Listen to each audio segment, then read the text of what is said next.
Hello, everyone. It is Tuesday. Welcome to MSP Initiative Live, Tuesday edition. Special guest coming into the show today. We have Mike Brooks from Audit. He's filling in for Mr. Ken Pattison, who got tied up and stuff today, but that's okay.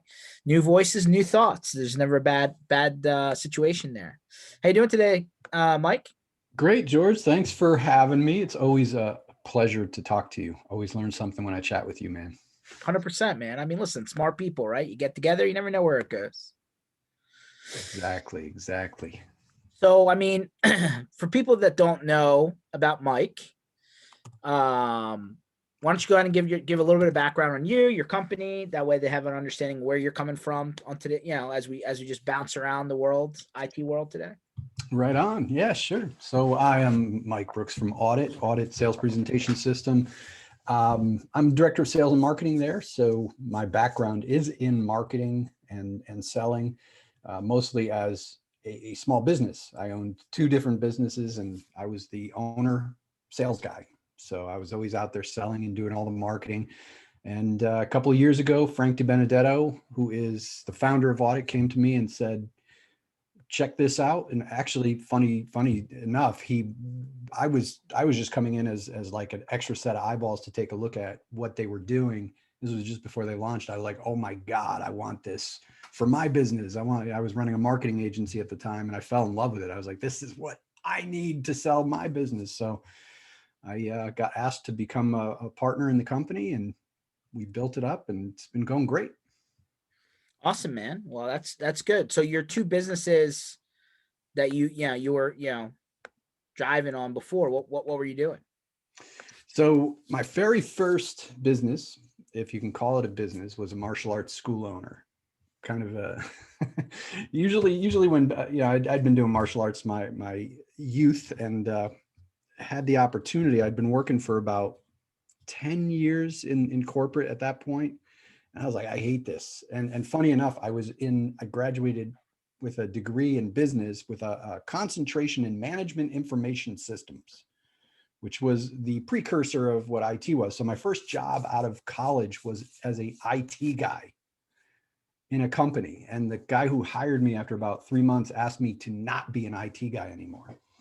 So I bounced around for a couple of years. And I worked. Did you break more than you fixed, Mike? I mean, Dude, come on. I broke so much stuff. Like, and after that, I got a job at another company. I kind of hunkered down and I tried to learn the technology stuff.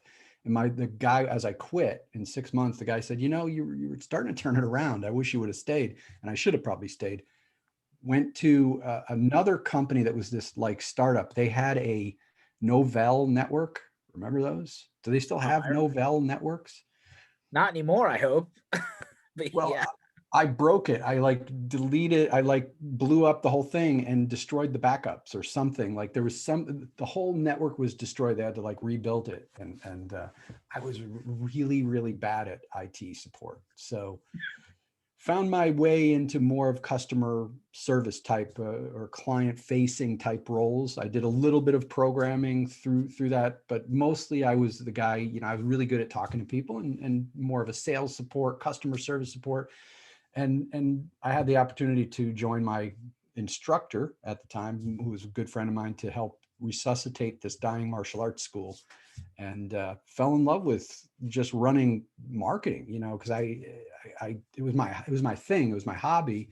And we turned that school from like, it was, it was making $2,000 a month as a part-time thing when I jumped in there. And by the time I was done, it was close to $1 million for two dumb guys running a martial arts school. It was pretty good. And had I not left the martial arts school at the time, we were just about to open a second school, but my partner had some life changes that he had to make and we ended up selling it. But then I went into marketing. I'd been running a marketing agency on the side as I was doing the martial arts stuff. I really fell in love with marketing and selling. And, that was the martial arts school thing really started in 2002. So Google was just starting to be an important thing when the first bit of advertising we always did was Yellow Pages. It was all about the Yellow Pages newspaper. Then all of a sudden this Google thing started becoming a thing, YouTube, and we started doing videos, and I rode that wave of learning the technology before anybody else in my competitive area was doing it. I was on Facebook before anybody, so I was killing it with content, killing it with videos, what we do now, but I was doing it back in 2004 and 2005. So that's the weird Well, story. definitely ahead of the curve, man. That's fantastic. So I mean, let's parlay that then, right? Your failed IT guy that went into half karate school, owner proprietor, and half marketing guru, and obviously the marketing guru won. Great.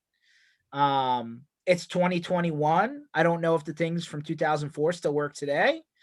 I'd love to hear your opinion on that. But generally speaking, right? I mean, you work with MSP sales and business owners. Sometimes that's the same person depending on the size of the company. Pitch their services, right? Present and position and pitch. How are things right now? What are you hearing from your peeps, right? How's the vibe out there? Yeah, it's interesting. Obviously this is a very weird time. So there are folks out there struggling. I hear that people aren't getting appointments. So I've been talking to a lot of MSPs, a lot of our clients on appointment setting strategies Mm-hmm. and ways to get that. Does the cold call still work? Everything works, George. Everything works and everything doesn't work. It really, and you said it, you made a good point when you said, do those things still work that you were doing back in 2004? I think when you jump into a technology that nobody else is really in tune with yet, you have an advantage. Oh yeah. Okay, so sure. I'm curious about all those things. Like I jump into Clubhouse as soon as I could, playing around in there, seeing what are the opportunities there. But there's so much stuff now. You have to go where your clients are. That number one. But none of this stuff works by itself. Like just because you're on that technology doesn't mean it's going to work.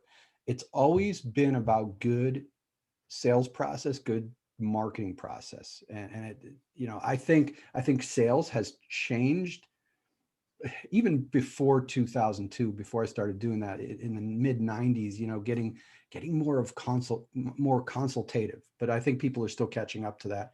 It's not about hard sell anymore, not about trying to hit people over the head with what you do. You got to build relationship, build trust, more so I think now than ever before. And it's just going to keep increasing. People want to know that you're a real person. They want to know that you care about them, in a world where we're just so wired into all this crazy technology. So let me stop you right there. Is it fair to say that the personal brand is as important as the corporate brand then? Is that what you're trying to say?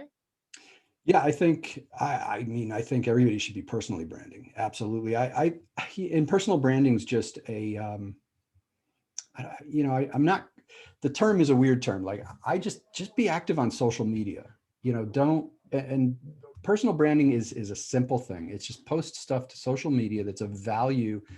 And it can be a joke, as long as it's not something that it's got to be business friendly, right? You have to be active. You have to be connecting with your community and being professional.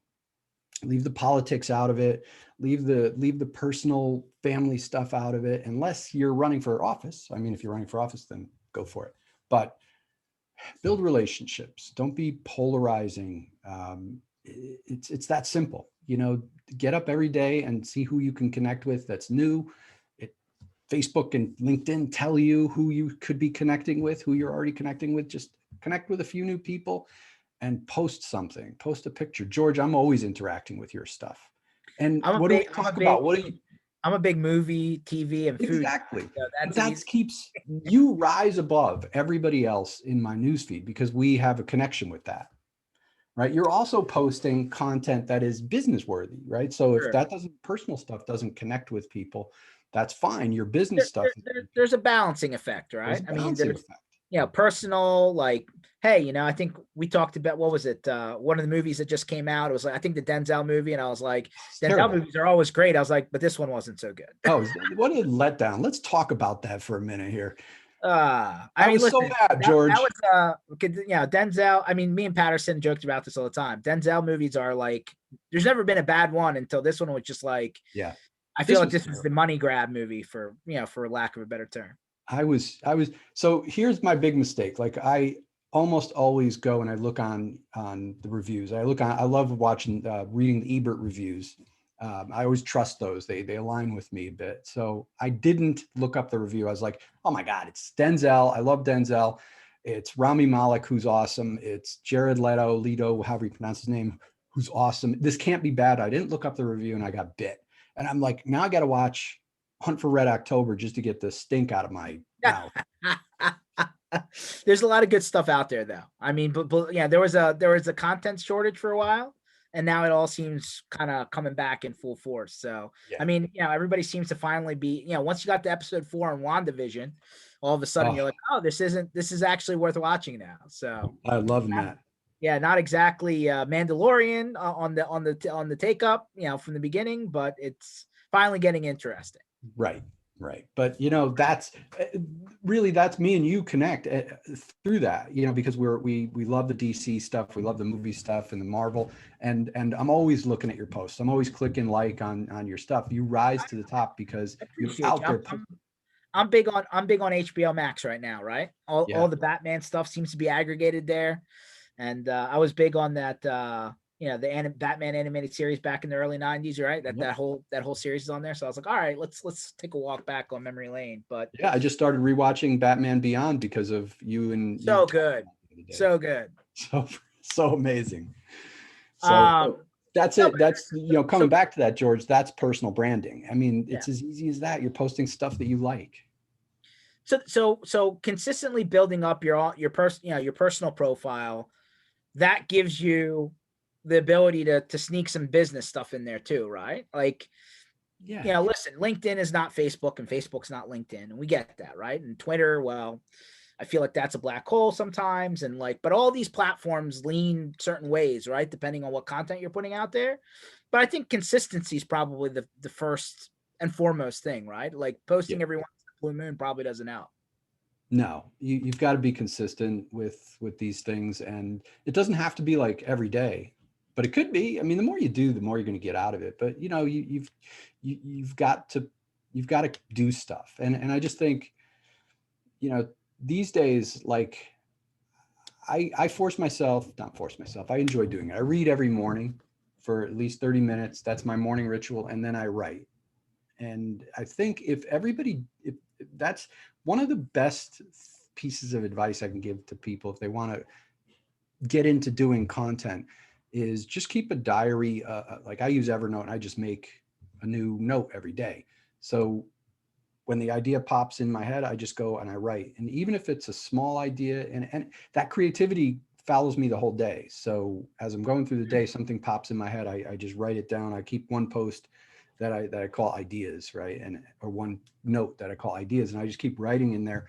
And I go back and I pull blog posts out of that. I pull other pieces of content, videos, and then you have content to put out there, whether it's on your company blog or your personal blog. Have a personal blog or blog That's on LinkedIn. that's a good point. So how much is too much though, right? Like the first part that you just mentioned is people struggle to figure out how to create content. And I think that, listen, content can come from a lot of different places. On the other end, you have how much is too much, right? Like how do you figure out what the balance is, Mike? Well, it's got to be a balance of your work and in your life, right? Like, so you can't, you have to pull reality into it, right? Like who are you in your business, right? You don't, if you have an appointment with a big client coming up, or you should be out there doing your prospecting or doing your, cold calls or whatever it is you're doing to make the phone ring. You got to have your priorities straight, right? Like what's the most important thing? Um, you know, I still think, it's going back since the beginning, that the content play is big. If you want to really blow up your marketing, content play is playbook of some kind is where it's at. And you can, it can be really, really simple as far as just posting things to Facebook, posting things to LinkedIn, getting used to it. But you got to think bigger, like what can I give my community that they really, really, really want. And then you can expand. You can turn this into something that's big, that's worth collecting an email for, right? Like a white paper or something like, and for IT guys, it's like a cybersecurity checklist, or there's all sorts of things you can do. Great pieces of content that somebody can use that's email worthy. Like give up an email for this, and then you go create content that talks about that piece of content, right? So if you put that piece of content behind a landing page where you're collecting an email address for it, and then your blogs and your social media is all about that, right? So if you do a cybersecurity checklist, for example, you talk about cybersecurity, and then you reference that they can go download this free report. That's how your content strategy can really blow up and take off. And if you do that every few months, you create this bigger piece of content, and then blog about those pieces of content and videos about those pieces of content, you'll have something pretty cool. Okay, so why don't you give people an idea of like the best thing, like what content have you created that went the furthest for you? Give us a couple of ideas. So we did, let's see, there's, strangely enough, the biggest piece of content that we have as Audit that has worked really, really well, despite my attempts to kind of outdo it, is a sample of our report. It's like one of the first things that I put out there. And I did it because I figured, okay, we're going to be at an event, right? And it was like the first event we were going to. We had just launched maybe a couple months earlier. And we were like, let's give away the sample report.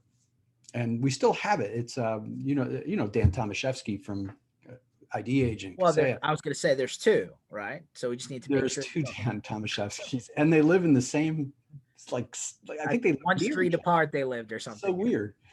And they're both IT guys. Like the other Dan T is a IT guy. But Dan was one of our early clients, and he was a big advocate of Audit, and he allowed us to use a sample report from his MSP at the time. And we just loaded it up as a free giveaway on our website. It's still on our website. Like that's still there. That if you download it, you'll get Dan T's old the PDF of his sample report from 4 years ago, which is hilarious and great. But nothing has ever outdone that. So as I do content, we drive people to that, and that performs the best for us because of what we do, right? Like that's the product. That's the thing that's going to come out of our system. That's the thing that people really want to know. They want to know about. So it's always the easiest to get an email from. Well, let's pivot that, right? Let's say you're an MSP. If you had a really good looking prospecting report that you create, if you go and do like a network audit or a quarterly review sample document or a, kind of the green, red, yellow thing that you do, right? Which is like, hey, these are the things that are most important to you. Here's what your grade is upon whatever the last time I ran this. Do you think that would work, or has it been working? You mean giving like a sample, them giving a sample report? Yes and no. So I wouldn't just email it off like as an MSP, because you want an effect when you're doing a presentation. The reason Audit works is because of it's very different. It's novel. It's like, if you read the book Made to Stick, it kind of follows along with that book. Familiar with that book Made to Stick? I haven't read it. I'm gonna be honest. It's a really good book. It's from a bunch of years ago, but and Frank talks about the concepts in Made to Stick, and it's that when you're presenting something, whether you're presenting to technology or anything, I mean, everything has a jargon component to it. You have to, people will shut out something that's confusing. Their brain literally will stop paying attention to you if they're confused. So the idea of the book and why Audit works so well is because it's simple. But one of the things they say in the book is it has to be different, it has to be novel. And I think that's an important effect when they first see an audit report as a prospect. It's novel, and the novelty of it, the differentiation, the differentness of it pulls people into it. So I don't know if I'd give that away. We have they can generate what we call rapid assessment. And a lot of our MSPs have been using that, having some pretty good success with a marketing / cold call type of strategy, however you're driving people into your funnel. And Robin Robbins created the 10-minute call marketing. She did this with us, right? So she created a piece of marketing content that she put out a while ago called the 10-minute call, and it's designed to get people on a quick, hey, let's talk on the phone, 10 minutes. We'll go through a list of things to make sure that you're covered from, and this was back in July when we were in the middle of the pandemic. We're still in the middle of it, feels like, but I don't know, it feels like Groundhog Day. Anyway, it's like simple things like, do you have two-factor authentication, right? Are your phones, are your employees able to use phones outside of the office? So they go through this on a Zoom call with the prospect, and they'll click off whether it's red, yellow, green. They'll actually build the report on the Zoom call, and then they turn on the camera and present it to them, and then close them on a technical assessment. So I love that idea, whether you use Audit or whether you use something else. No, that's good. I mean, Bob actually chimed in on a Facebook message on our live stream here. He said, "Hey, we're talking about content. Avoid the perfection pit." Yeah. I think that I'm going to kind of streamline that into another thought, which is, back to your point, right? Sometimes we're taking very complicated things. And we're trying to deliver technology to non-technology people, right? Right. And listen, everybody's aptitude for technology over time has gotten more and more, right? Just because it's ingrained in everyday life. We get that. But I think part of the struggle, no matter what you're pitching, right? If you're in the MSP seat, or if you're in the IT services seat, if you're in the vendor to an MSP seat, overcomplicating things to your point, like people run away in the other direction. Like if you can't simplify like some of these ideas, concepts, like Matt Lee was on here earlier, right? Dude can talk about security until you're so far down that conversation you think you were talking Greek. I mean, knowing your audience, right? But trying to take something that's uber technical and streamline it into an easily consumable business conversation. Isn't that half the battle, Mike? I mean, I think that's part of the challenge here. Yeah, it's all, to me, that's all the battle in selling, period, is you have to, there's a lot to selling, right? We could sit here and talk about sales strategy for the next 3 hours, but when you get down to it, you're trying to help somebody become happily involved with your product, and you have to take them on a journey. You have to understand what it is they want, and then show them that what you have gives them what they need, what they just told you they need. And going back, it's funny, going back to my early days of running a martial arts school, the sales process was very similar to what IT guys go through. It was a two-step. Really? Yeah. It was a technical assessment, and then a presentation to close. We were doing, we're breaking boards, but totally, different. But I was doing the same kinds of things. You have that first lesson where and when I would be selling this, I'm selling to a child usually and a mom. Our biggest audience was kids at that time, back then. Now I think with MMA, once MMA started coming up and UFC started coming up, more adults take martial arts now than they did when I was first doing it. But actually, well, when I first started doing it, it was all adults, and then it went kids for a long time. But I was selling to usually a 6-year-old and a mom. The mom was the one making the decision. And in the first meeting, it was really to understand her needs, the mom's needs. What does mom want for the kid? And I had to understand that. If I go in and I start talking about how this kid's gonna learn how to fight, gonna be able to punch bullies in the mouth and beat up everybody, and mom's just thinking, my kid can't sit still, and I want my kid to be able to sit still in school, and that's why I'm here. So my job in that first meeting, the technical assessment, is to understand why mom wants her child to be here. The kid easy. The kid wants to have fun. Kid wants to run around and have fun. I can sell kid on martial arts in 5 minutes, but I have to understand what mom needs. And then when you do the next presentation, when you do your close, you're explaining things in a way that relates, that shows them that you understand and you listen to them, and you're talking about their needs, right? So I'm talking to mom, I'm talking about mom's needs, but you as an MSP are talking about their business needs. It's a business conversation. They don't care about the speeds and feeds, right? They're just going to get confused. Eric Torres at Datto explained it on an interview that I did with him in a great way. He talked about a car. Like if you go in to buy a car, you don't need to know how the combustion engine works to buy it. And I they was start just explaining it. using this example the other day. Nobody like if unless you're a car guy or girl, you're not opening up the hood, right? You just No, expect like even that the engine even is if you there. Right? are even if you are a car guy, you're not at a Nissan dealership to buy your race car, right? You're there to buy the car that you just want to. How much horsepower does it have? Does that mean it'll go fast? Cool. Or does it have ABS brakes? Is it a family car? So it's really, you've got to put it in the terms that the buyer understands. I was telling Eric, my MSP joke is, how many MSPs does it take to screw in a light bulb? Just one. But before he screws it in, he's got to tell you how the light bulb was made, how the filament, how electricity works, how the glass was blown. Like, just screw in the light bulb. I think it often gets lost on people who aren't doing sales like every day, all day long. And that's probably a lot of the MSPs out there of a certain size. You can oversell yourself out of the deal. Yes. You can Yeah. like so understanding when to stop is probably an important trait, right?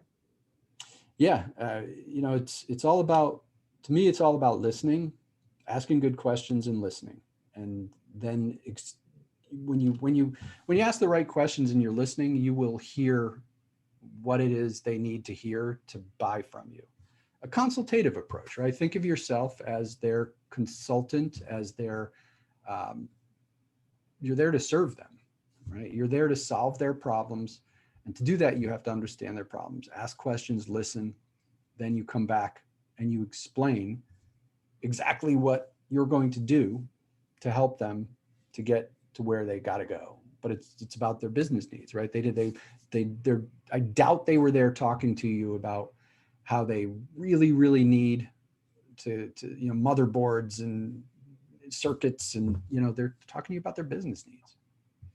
Yeah, we just had a company kickoff the other week, and we had a couple partners come in just to tell us about their MSPs and how we work with them and stuff like that. And one of them came in, talked to our team, and he said, they for pure play MSP, they were shooting between 50 to 100 users, right?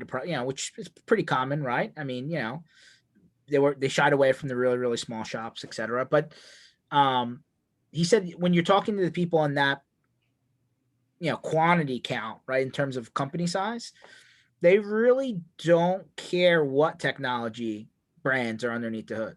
Like they don't even ask. I mean, like, I understand everybody uses different ways, different wedges to get into the door, and there's a lot of different ways, but generally speaking, he said, they just want to know that you know what you're doing, that you're putting in the right stuff, and if there's an issue, they can get a hold of you, right? I mean, Yeah.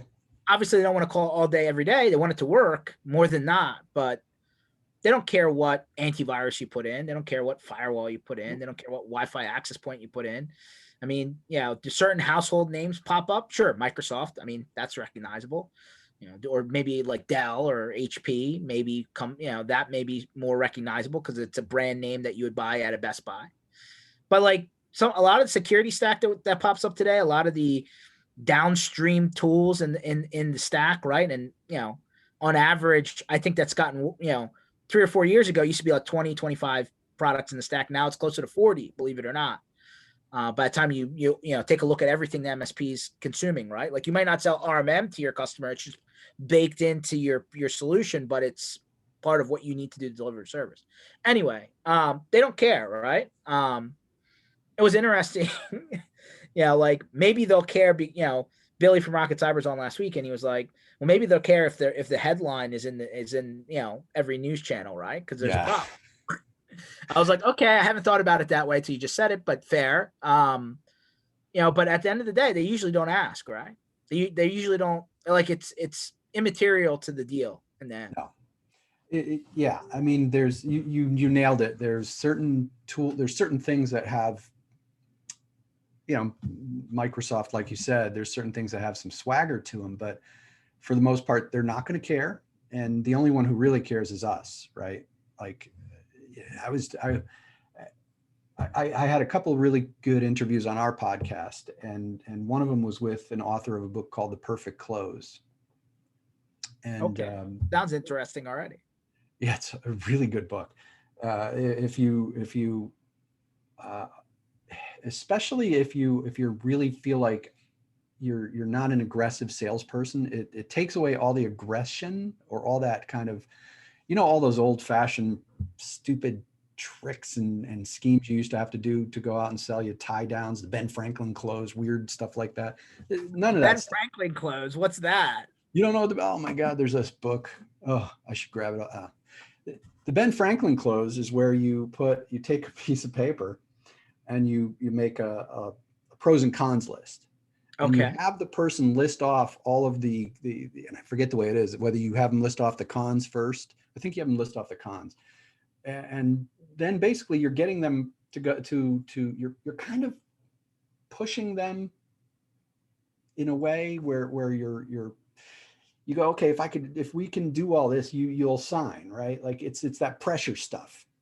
Okay. There's all sorts of closes like that. And a lot of sales, a lot of old school sales stuff is like that. This takes all of that away. It makes it turns the close into two simple questions that you use to kind of advance the sale.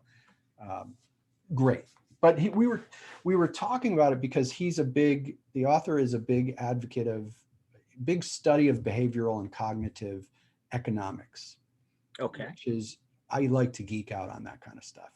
It's really interesting to me. And I kept asking him questions about it. And I learned something from him after that, because he goes, after the show is over, he goes, you know, you're the first person to interview me who's ever asked me about this behavioral cognitive stuff. And I said, really? That's interesting, because to me, it's interesting why people buy. It's really as far as why audit works, the simplicity of it, it's the science behind why it works. So I love explaining it to people. And he goes, you know, my publisher said, take all that stuff out of the book. Like you shouldn't put put it in the back of the book and cite it, but you got to tone it down. Nobody wants to hear all that mumbo jumbo. I thought, man, I fell into that trap of geeking out on stuff that matters to me. So circling back to what you were talking about, all this stuff matters to the MSP. What products you use, what the technology is, what the things behind it mean. Those things matter to us in the industry, and it matters to the MSP. But you have to put yourself in the shoes of the person across the table. They don't care. They already trust you. You know, you have that trust. You don't even need to build that trust and credibility. I had another person who I've had a bunch of people on who are experts in that kind of cognitive behavioral thing. That's you don't need to prove that you're an expert. They brought you in, they believe you're an expert. So just now learn about what their needs are and present it to them in a way they understand. And it's just not important to them. Interesting. So zoom back out, right, to the people that you're talking to on a regular basis, right? We're in February already. January was gone before we even knew it, right? What is working right now, right? What marketing seems to be finally, you know, we're hearing a lot that the old school-ish mechanisms are actually starting to take hold a little bit more than they used to, right? When there was just so much noise and everybody was out in the street, right? And then 2020, we don't have to talk about why, but everybody got stuck. Everybody was paying attention more for some reason because they couldn't go anywhere. Now, all of a sudden, the stuff that just kind of got drowned out bubbled up to the top again. So now that we're into 2021, what have you been hearing is working? Like I know here at BVoIP, whenever we do a presentation or some sort of peer group or some sort of group of people, I actually handwrite a card and I send them a couple beer glasses. Yeah, it's great. Like nothing crazy. Might cost like, you know, $15-20, but just the fact that you're sending them a box in the mail with a handwritten card, old school, way old school, but they seem to react off of that. What are you hearing is working? So, you know, this is going to sound, I don't know if this is going to sound wishy-washy or not. Maybe I don't want to make it sound like I'm evading the question, but what I've found is that activity is working. As simple as that sounds, like people are doing all sorts of, I'm seeing people do all sorts of different things. But what's common when people tell me that there's nothing going on and we start digging deeper, it turns out they're not doing anything. They're waiting for stuff to come to them. So Mhm. probably the best advice is just go knock on doors, pick up the phone, send emails, post content, host an event, host a webinar, invite people to it, talk to people. You just have to you have to do some activity. And people who are doing activity are seeing results, because people need IT guys. You're in an industry where they need you. Now there are some industries that are just not taking any business, right? Like but that's going to change. And we are seeing that change a little bit, but it's really, I'm not seeing any one thing that's crushing it over another thing. But I am seeing that the people who go out there and take action are seeing things happen. And I'm seeing some cool stuff. I'm seeing people do content who never did content before. We've got one client who's out there posting videos every day. He's got a videographer coming in and he's doing really professional stuff. And it's really, really cool. And you can see the activity, he's on LinkedIn all the time and those videos pop up. His clients are seeing them. Um, it's just, you just got to do something, and again, it's not necessarily about the tactic. I think if you're not comfortable getting up in front of a video, then find something else to do. I really think that content is important. Invite your folks to come on a webinar with you. That's great content. Sounds simple, but if it's effective, great. Yeah. I mean, Um, but it's activity, George. It's like, when you send out an email and people see you, that's activity. That's their it's a touch. And well, it makes, I'm sure everyone on this call or anyone that'll watch this will, like, I forget at one point it was like, oh, you need seven touch points, right? And then it turned into 15 touch points, and now it's like 25 touch points, right? Like, um, how many activities equal an outcome, right? Like, what's that number to you? a lot. A lot. It's to me, forget about the number and just be consistent. Just keep doing it. Like if I was the marketing agency for an MSP, I would tell them, I want you to create one webinar for every 3 months. That's your assignment. Is I want you to create a good quality webinar for every 3 months about whatever this important topic is at the time. And go, if you're confused by what to talk about, go out and Google things that your client may be talking about. Let Google tell you what the keywords are, right? Like if you have the ability to do some keyword analysis, that can help to see what kind of phrases on Google are getting traffic. But when you type in something on Google, it shows you the FAQ on the bottom, so it'll suggest to you other keywords, and you can start doing a bit of research on the kinds of content you should be publishing. I do that all the time, right? Like selling IT services is a key phrase for us. So I'll put that into Google and I'll see what comes up. I'll look at other content. I'll look at the FAQ, start drilling down through the FAQ and find all sorts of other cool things to create content for. But I'd tell them, create like one webinar for every 3 months. And then your content play, your communication play for the 3 months is around that. Hosting the live webinar is probably something that's going to take you 2-3 weeks. So the first month you're just publishing, pushing people to register for that webinar. Well, a couple things are happening, right? People are going to come on the webinar, but a lot of people won't. But all those people saw you in the inbox. They saw your email. They had to delete your email. They saw you on social media. They had to scan by you. So it's an impression, constant impression all month, right? Then the next month you could put that replay up there.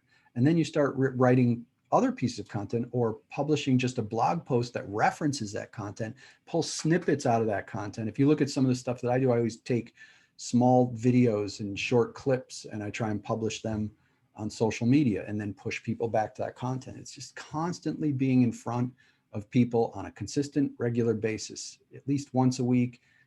If you can do a couple times a week, every day, great. That's the consistency is what's going to get you there, and it's really just, I need IT today, right? Like a business is going to wake up one day and go, we really should look into our IT stuff. I've been seeing this guy for like the past 2 months. Let's call him. Yeah. No, it does work, right? It's coming back to like the subliminal messaging. I don't know if that's the right presentation, or the buying behavior, right? Like some of the scientific stuff that you're talking about. Consistency counts, right? And Yeah. making sure that I mean, and you, that's actually a good topic that you brought up. Taking content and stretching its value, right? Yeah. Some people have a really hard time coming up with things to talk about, or content to create, or maybe they struggle just to put out something quality, right? So, you can take that, like let's say you did a 1 hour webinar, you might be able to cut up 10 pieces of video from that 1 hour webinar, right around that, push that back out, right? Now you've, I'm not going to say recycled, right? You've strategically taken a piece and positioned it properly, right? Yeah. I mean, So, yeah. that's super effective. I mean, video, it seems like blogging that was like the like early 2000s, mid 2000s. Like now today you can still blog, but you almost need some sort of video attached, at least something, like, or if, like, you can't just put out text and hope that people read it. I think that's not going to work anymore, right? Well, I still think text is important. That's the language of search. So as you continue to put out content on a blog, written content, you can, if you do it right and you're strategic with it, eventually that can take on a life of its own, especially if it's telling the search engine what your company is about and what you are about. And it's helping them to put you into the search results that count. So if you're talking to, and it really starts, to me, it starts with talking to your ideal client. And this may not sound like this is a very old concept, but answer the frequently asked questions that you get asked. When I was still at the martial arts school and I was blogging and doing video, what I would do is I listed out all the questions I got asked on a regular basis. And I just wrote stuff to that in a gazillion different ways. I mean, the number one question we got was, how much does it cost?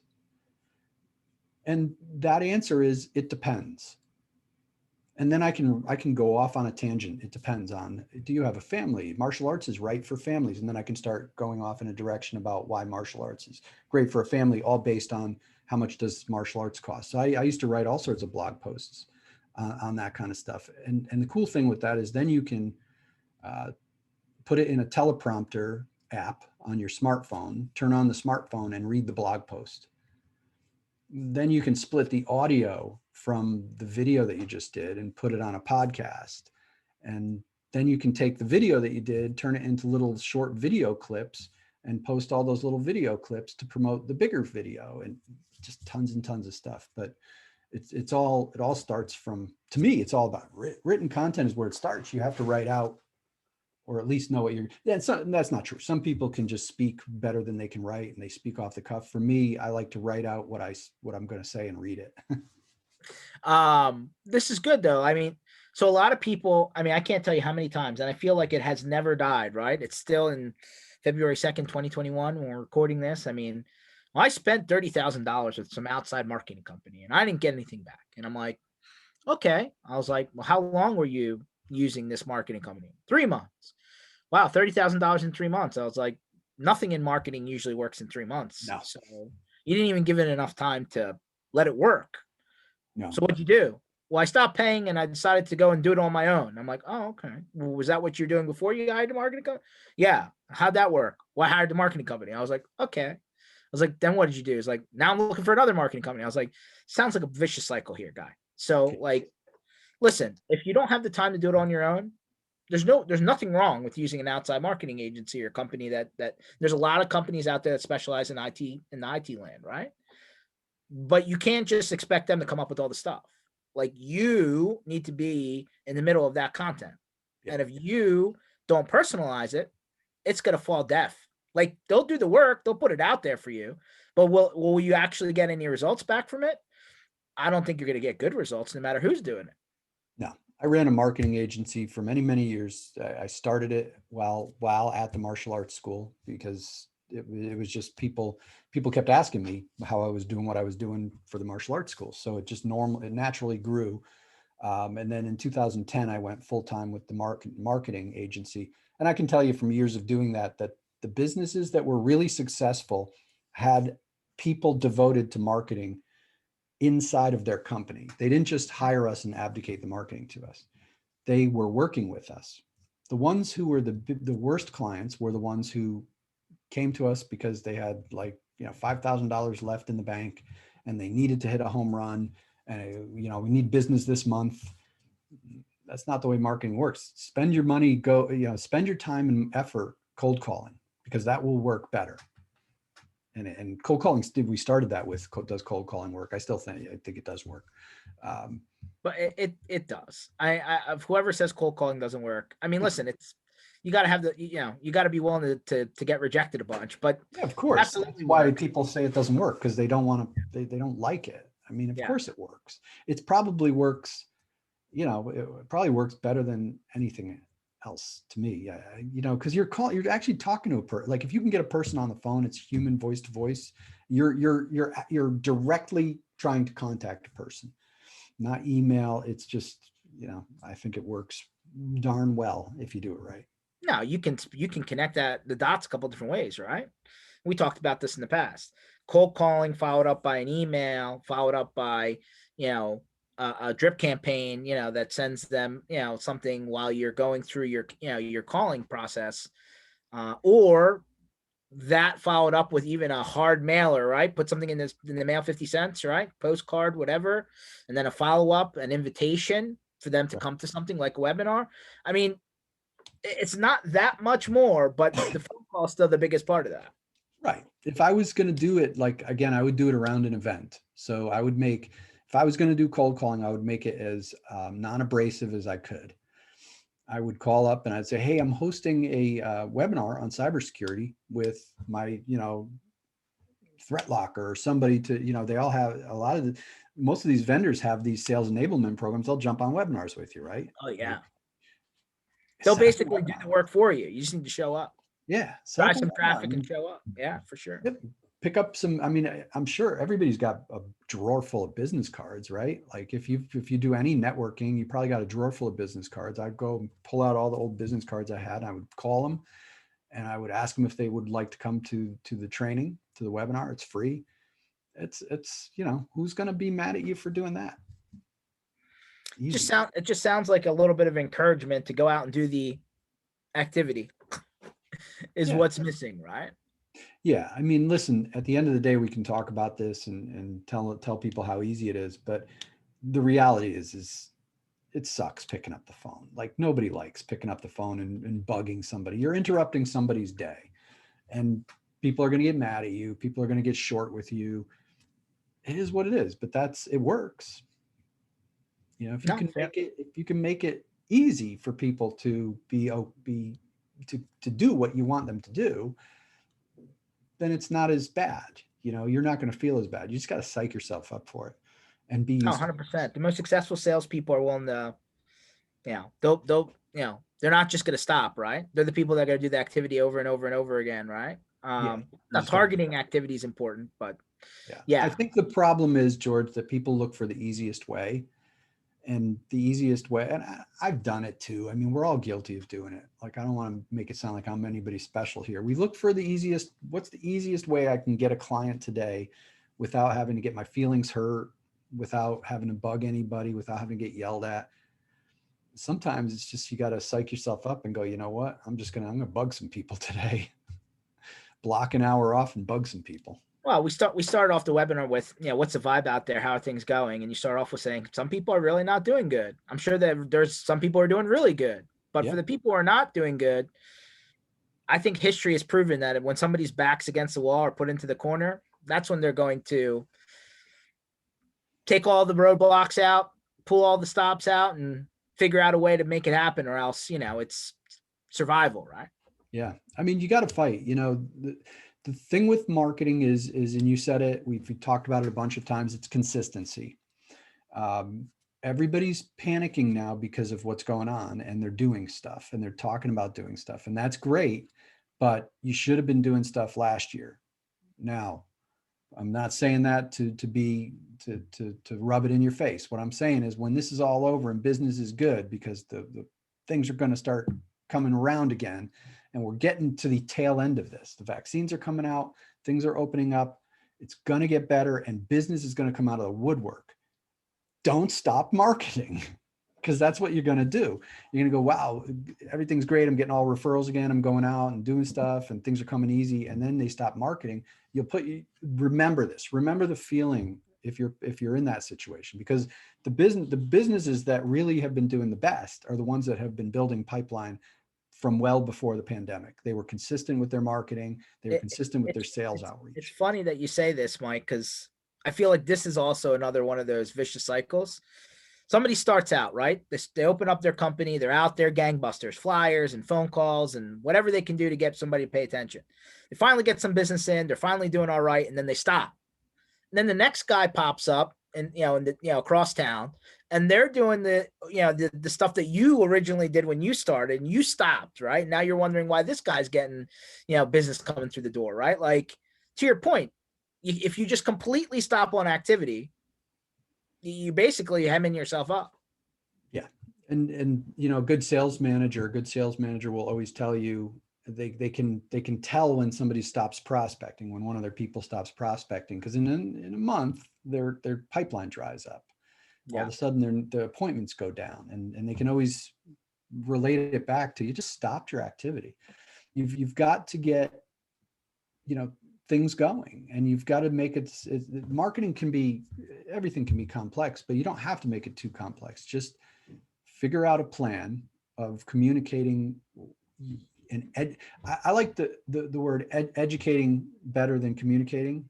It's think about how you're going to educate the public. You guys as IT guys have so much knowledge, so much stuff to teach. You have so much support from the vendor community where you can get them on webinars. Easy.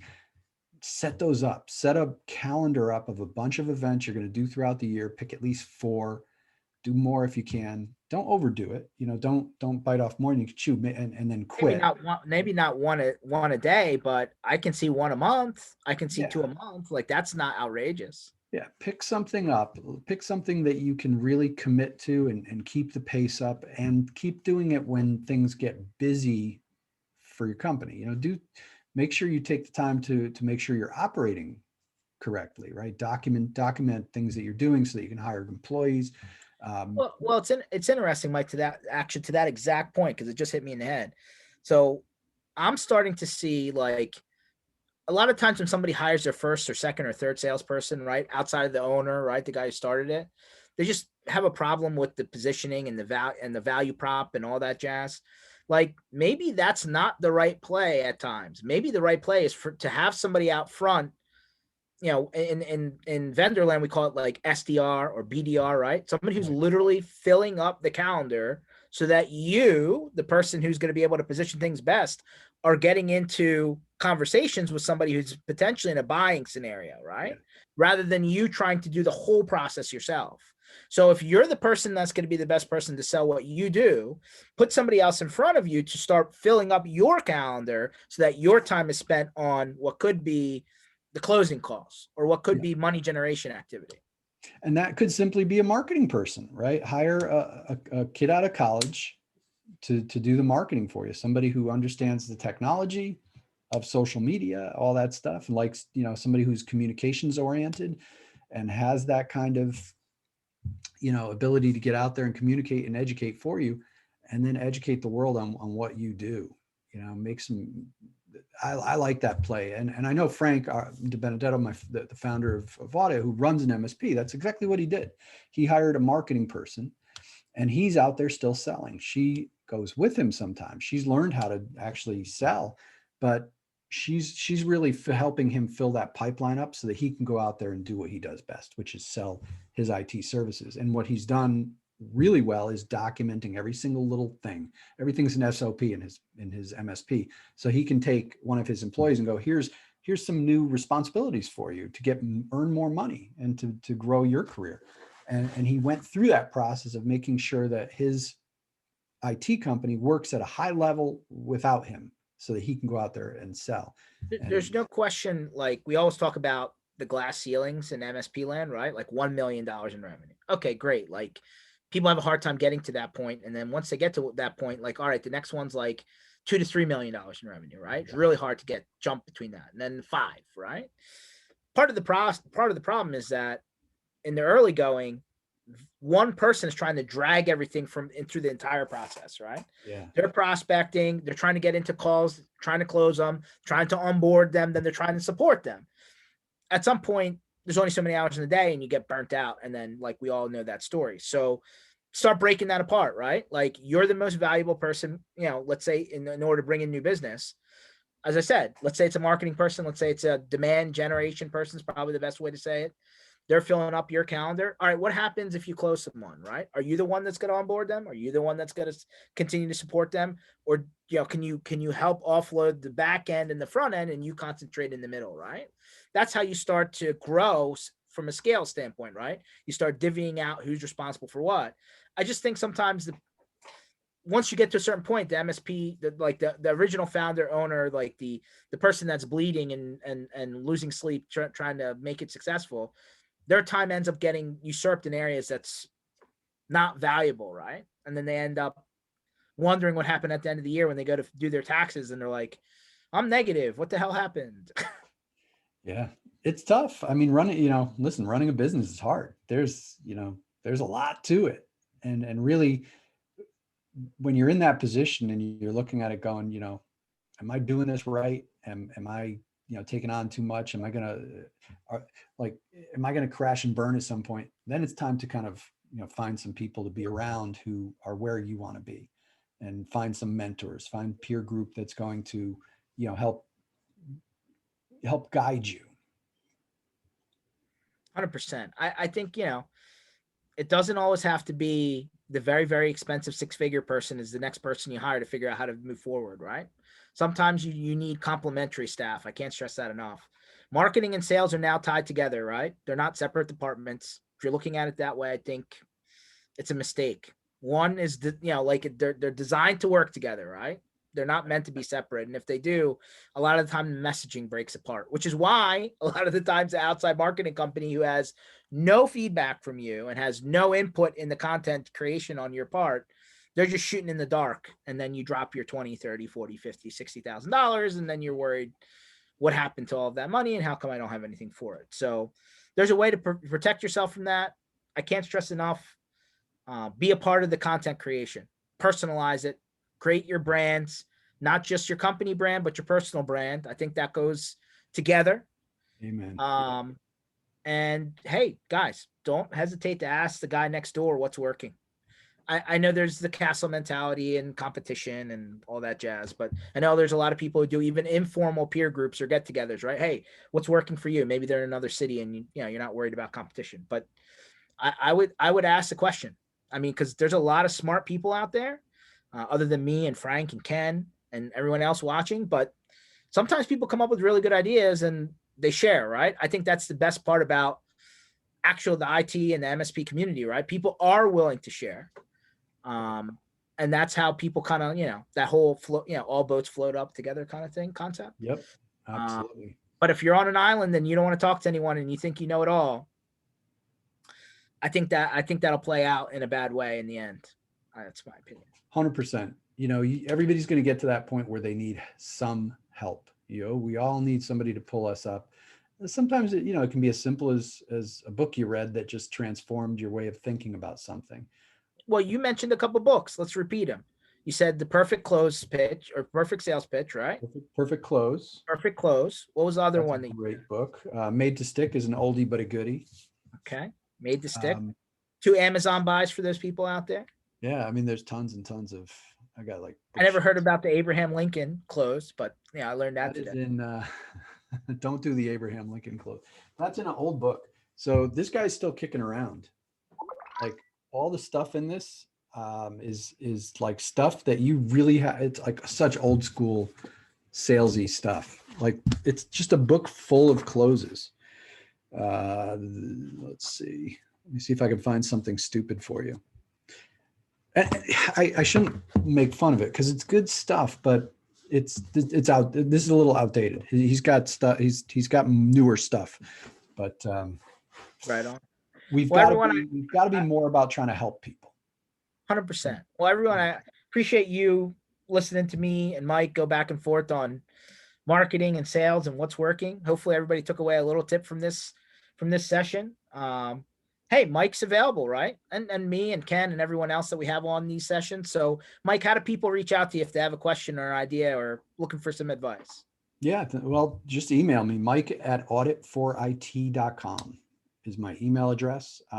Mike S. Brooks at LinkedIn. So linkedin.com/in/Mike S. Brooks.